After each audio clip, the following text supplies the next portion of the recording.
Akhil Bharatiya Congress committee के राष्ट्रीय सचिव बनने के बाद पहली बार रघुवीर सिंह बाली शिमला पहुंचे, जहां राजीव भवन में उनका गर्मजोशी के साथ स्वागत किया गया। कांग्रेस पार्टी सह प्रभारी संजय दत्त से भी बाली मिले और पार्टी के कई मामलों पर चर्चा की।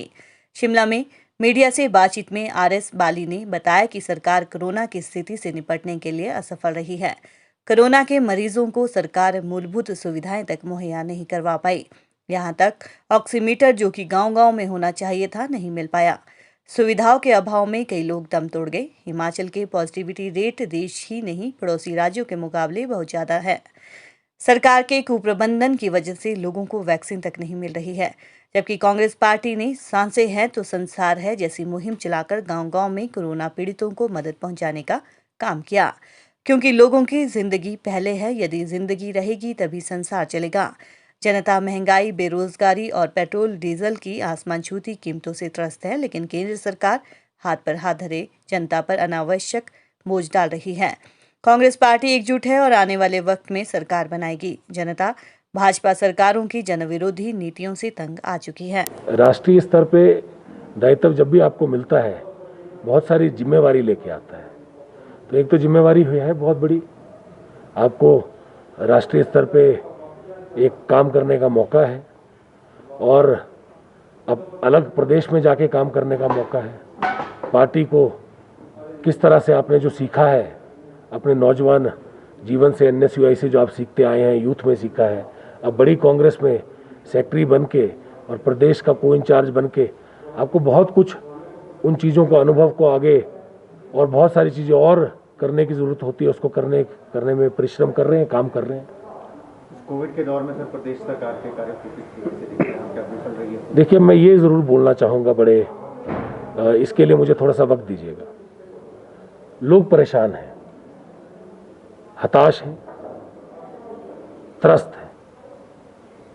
महंगाई को लेके कोविड काल में जिस तरह से आप देख रहे हैं कि महंगाई चरम सीमा पे पहुंची है।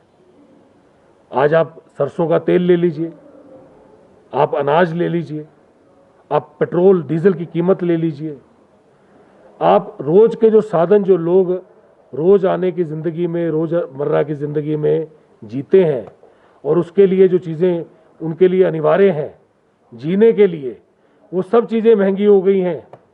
और वो उस दौरान हुई हैं जब लोगों को सबसे ज़्यादा सरकार से अपेक्षा, सबसे ज़्यादा सरकार से ज़रूरत थी। सरकार को उनके साथ खड़े होने की ज़रूरत थी। जो वायदे किए गए थे कि अच्छे दिन आने वाले हैं, वो अच्छे दिन तो नहीं आए। ऐसे दिन ज़रूर आ गए जिसमें लोग त्रस्त हो गए, परेशान हो गए, मजबूर हो गए। आज बेरोजगारी की समस्या को देखिए। जो लोग कोविड के कारण इतने सारे वापस आए, जो लाखों की संख्या में आपके प्रदेश में, हमारे प्रदेश में वापस लौटे हैं, उन लोगों को किस तरह से दोबारा रोजगार दिया जाएगा, उनके घर की रोटी किस तरह से चलाई जाएगी, उसके ऊपर काम करने की जरूरत है। उस पर सरकार पूरी तरह से विफल हुई है। सिर्फ इस पे ही नहीं, अगर आप आगे जाके देखें, जो पलायन हुआ, जो मजदूर गए, जो यहाँ से बाहर चले गए, आज उनको लाने के लिए दुगने पैसे खर्चने पड़ रहे हैं, तब भी वो नहीं आ रहे हैं। उनको किस तरह से लेके आना, उसकी जरूरत है। कोविड के दौरान आपने, हमने, सबने देखा किस तरह से लोग तड़प रहे थे। आज हजारों का आंकड़ा इस प्रदेश ने छुआ। छोटा सा प्रदेश, आबादी छोटी सी, घर दूर दूर घर। दिल्ली के अंदर घर के ऊपर घर है, फ्लैट के ऊपर फ्लैट है, एक बिल्डिंग के अंदर 50 फ्लोर है और उसके अंदर लाखों हजारों लोग रहते हैं। उनका पॉजिटिविटी रेट देखिए। 100 में से वहां पे अगर 2 लोग हो रहे हैं, अगर 1 लोग हो रहे हैं, तो यहाँ 100 में से उसी जगह 20 गुना। जब वहां पे रेट 3% था तो यहाँ पे रेट 21% था। आप देख रहे हैं कितना ज्यादा फर्क था। पॉजिटिविटी रेट का मतलब होता है कि 100 में से कितने लोग अगर टेस्ट कराएंगे तो उनको कोविड निकलेगा।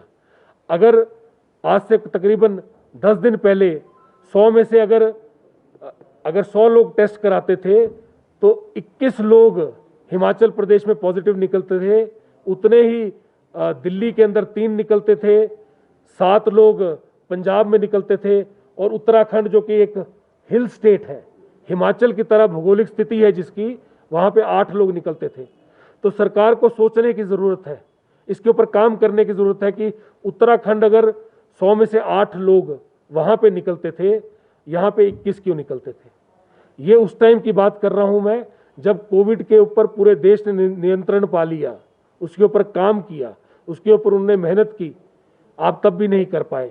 तो ये प्रदेश, हिमाचल प्रदेश, पूरी तरह से विफल हुआ। ऑक्सीजन सिलेंडर, लोगों के लिए वेंटिलेटर, मरीजों के लिए बेड, दवाइयाँ, ऑक्सीमीटर, ये सरकार टेस्ट की रिपोर्ट तक नहीं करा पाई। और ये एक इकलौता, बहुत कम राज्य हिंदुस्तान में ऐसे होंगे जिन्होंने इस तरह से फेल हुआ, जिनका सिस्टम। आपको मैं छोटी सी चीज बताना चाहूंगा, हिंदुस्तान में आप कहीं पे भी जाएं, आप प्राइवेट लैब में टेस्ट करा सकते हैं। आप चंडीगढ़ जाएं, आप दिल्ली जाएं, आप कहीं भी जाएं, आप टेस्ट करा सकते हैं और RT-PCR की रिपोर्ट आपको वहां प्राइवेट लैब से मिल जाती है। ये इकलौता ऐसा प्रदेश है जहां पे सिर्फ गवर्नमेंट के हॉस्पिटल में जाके टेस्ट कराना पड़ता है, किसी लैब को परमिशन नहीं दी गई। क्यों नहीं दी गई लैब को परमिशन? अगर टेस्टों की और लैबों को परमिशन दी जाती, अगर 10 लैबों को परमिशन दी जाती, अगर शिमला के अंदर जहां हम बैठे हैं वहां पे 10 लोग लैब में टेस्ट कर रहे होते RT-PCR का, तो आज इतना लेट लोगों को पता नहीं लगता। लोगों ने घर में ही दम तोड़ दिया। सरकार की इतनी सोच नहीं रही कि हमको लोगों को टेस्ट की सुविधा देनी है। चलो टेस्ट नहीं करा पाए, आपको गवर्नमेंट ने कहा था, एक मापदंड बनाया था, उसमें कहा गया था कि अगर 95 से नीचे ऑक्सीजन लेवल जाता है, 93 जाता है, तो वो एक ऐसी स्थिति होती है कि आपको डॉक्टर से संपर्क करना है। अगर 90 से नीचे चला जाता है तो आपको हॉस्पिटल में भर्ती होना है।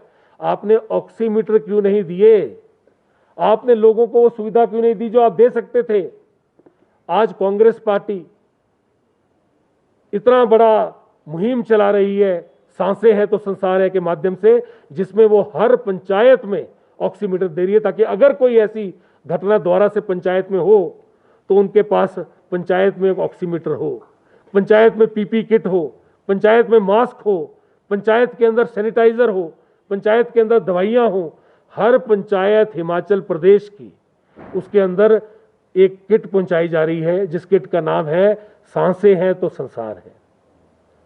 जीवन बचाने की आई है बारी, आओ निभाए जिम्मेवारी, जिसका स्लोगन ये है, क्योंकि हमारे लिए जीवन सबसे जरूरी है, लोगों की जिंदगी सबसे जरूरी है।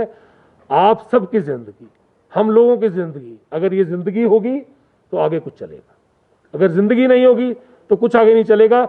इन्होंने लुभाने वाले वायदे करने की बात की है, इन्होंने सिर्फ गप्पे मारने की बात की है, इन्होंने सिर्फ बड़ी बड़ी बातें करने की बात की है, बड़े बड़े बोर्ड लगाने की बात की है, पर जो नेट रिजल्ट आया है वो ये है, जो देश ने देखा है कि लाखों लोग नदियों में डूबते हुए शरीर आ रहे हैं। ऐसा कभी देश ने ना सोचा था, ना देखा था।